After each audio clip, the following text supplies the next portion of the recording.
जय सीताराम जी। कृष्ण भगवान उद्धव को भेजे हैं वृंदावन, ब्रज में भेजे हैं और ब्रज में नंद बाबा से बातचीत हो रही है। इतना कहते कहते नंद बाबा वात्सल्य के समुद्र में डूब गए। नेत्रों से आंसुओं की धारा बहने लगी। उनकी बुद्धि श्री कृष्ण की लीला में प्रवेश कर गई और वे कुछ बोल न सके, चुप हो। यशोदा वहीं बैठकर नंद बाबा की सभी बातें सुन रही थी। उनकी आंखों से आंसू और अस्त्रों से दूध बहा जा रहा था। नंद बाबा को प्रेम मुग्ध देखकर वे उनके पास चली गई और संकोच छोड़कर उद्धव से पूछने लगी, उद्धव तुम ही तो मेरे लल्ला के पास रहते हो, उसके सखा हो, वह सुख से तो है ना? सोचकर उठा नहीं कि दही के लिए, मक्खन के लिए मेरे पास दौड़ आया। वहां उतने सवेरे उसे कौन खाने को देता होगा? क्या मेरा मोहन दोपहर को ही खाता है? वह दुबला तो नहीं हुआ है? चिंता करते करते उनका सुंदर मुख मुरझा तो नहीं गया है? क्या वहां के पचड़ों में पड़कर मुझे भूल तो नहीं गया? क्या अपनी माँ को भी कोई भूल सकता है? मेरा वही इकलौता लाल है। जब वह मुझसे हठ करता था, किसी बात के लिए मुझसे अड़ जाता था, तो बिना वह काम कराए मानता नहीं। वहां उसके सामने हठ करता होगा। वहां किसके सामने हठ करता होगा? मेरी ही भांति कौन उसका दुलार करता होगा? कौन उसकी जिद्दें पूरी करता होगा? मेरा नन्हा ब्रज का सर्वस्व है, कुल का दीपक है। उसके खिला पिलाकर मैंने बहुत से दिन पल के समान बिठा दिए हैं। उन दिन की बात तुमसे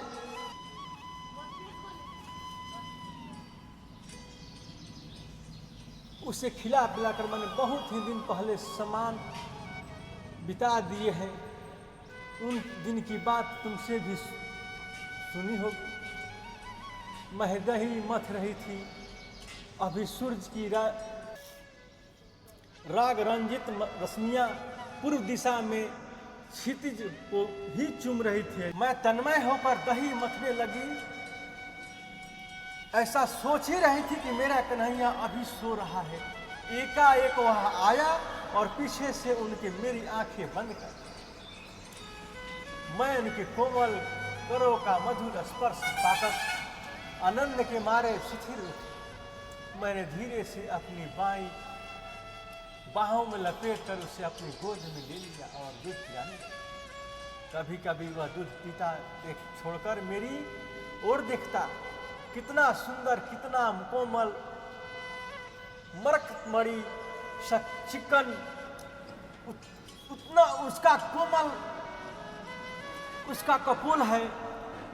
लाल लाल होठों से सफेद सफेद दांतुलियां उसके सुंदर लग रही थी। मैं मुग्ध होकर दूध के समान स्निग्ध उसके मुखड़े को देखती रहती और फिर दूध पीने लगता।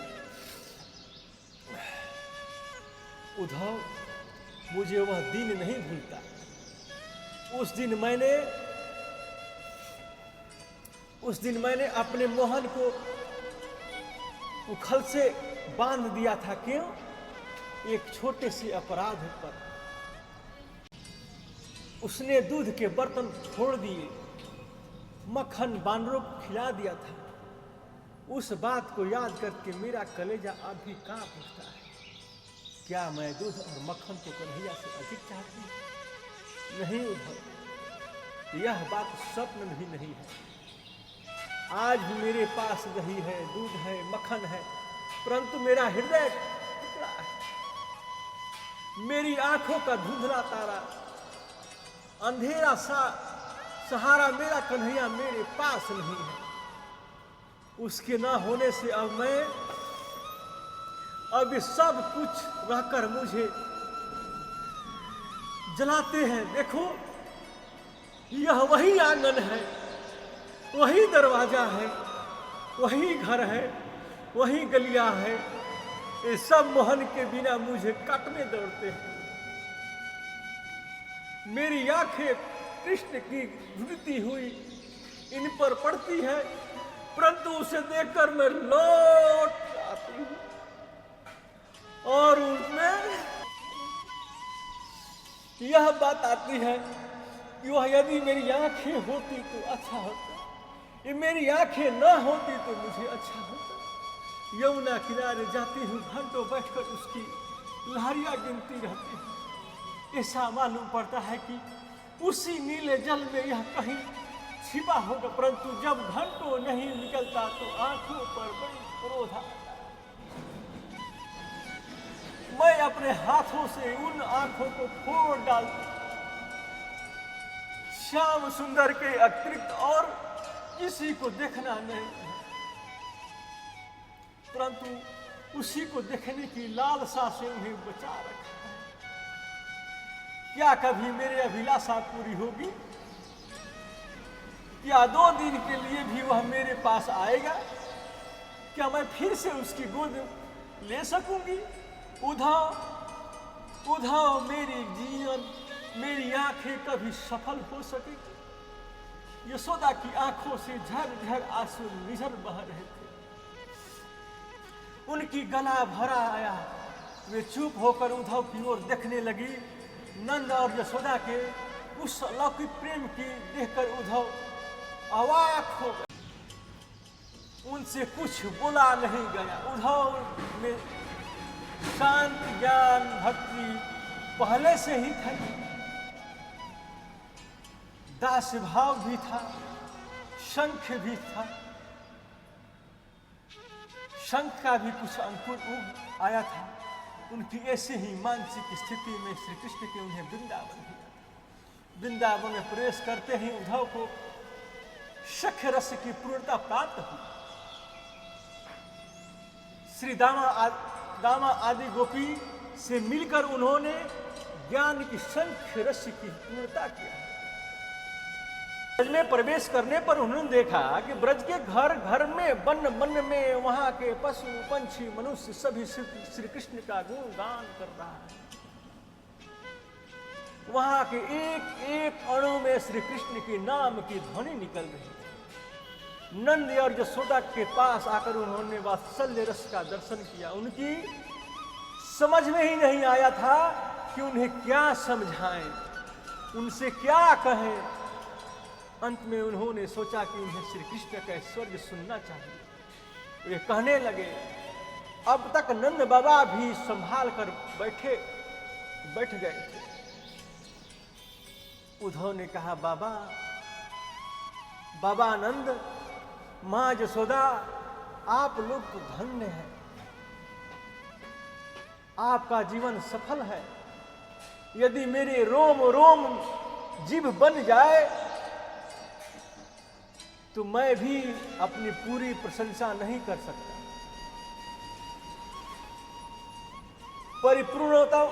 परिपूर्णतम भगवान श्री कृष्ण में, क्षरातीत पुरुषोत्तम में आप लोगों का इतना सुंदर भाव है, आपकी ऐसी भक्ति है, आपकी महिमा कौन गावे।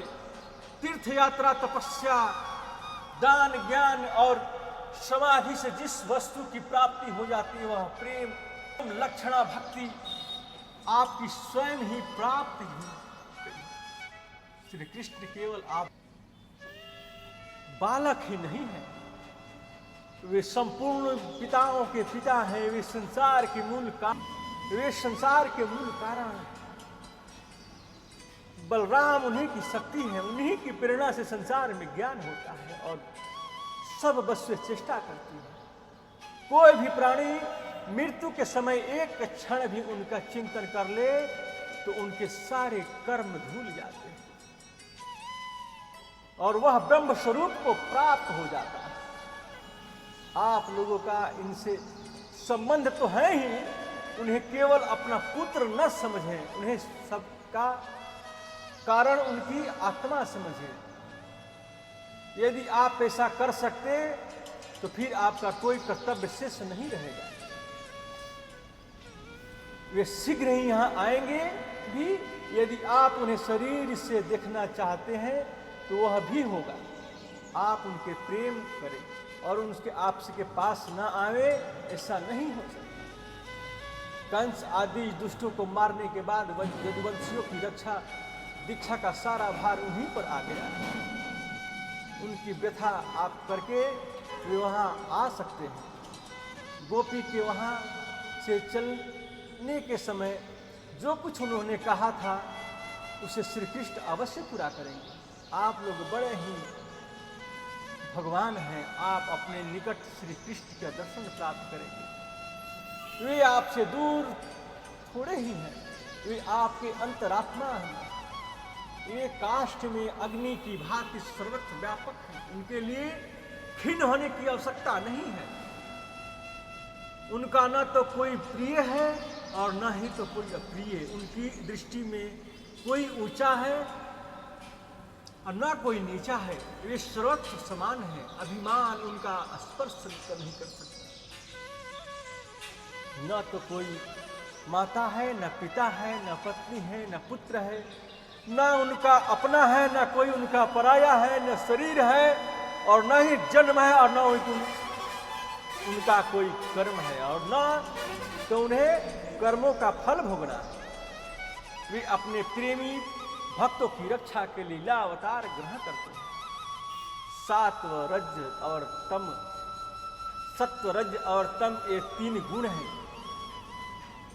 वे निर्गुण होकर भी कीड़ा के लिए इस गुणों को स्वीकार करते हैं और संसार की दृष्टि रक्षा तथा प्रलय करते हैं। जैसे घूमती हुई वस्तु पर चढ़कर देखो तो सारे पृथ्वी घूमती हुई दिख पड़ती है, वैसे ही चित्त करता भोगता है और उनका आरोप आत्मपार किया जाता है। श्री कृष्ण केवल तुम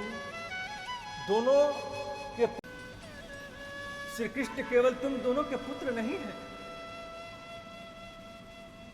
वे भगवान हैं, सबके पुत्र हैं, सबके माता पिता हैं, सबके ईश्वर हैं और सबके आत्मा हैं। जो कुछ कभी हुआ है, जो कुछ है या जो कुछ हो रहा है, जो कुछ होगा या हो सकता है, जो कुछ भी देखा या सुना जा सकता है, जो कुछ भी जड़ या चेतन है, जो कुछ भी बड़ा या छोटा है, सब कुछ श्री कृष्ण है। श्री कृष्ण के अतिरिक्त और कोई वस्तु नहीं है। ये सब है केवल वही है, एकमात्र वही परमात्मा वस्तु,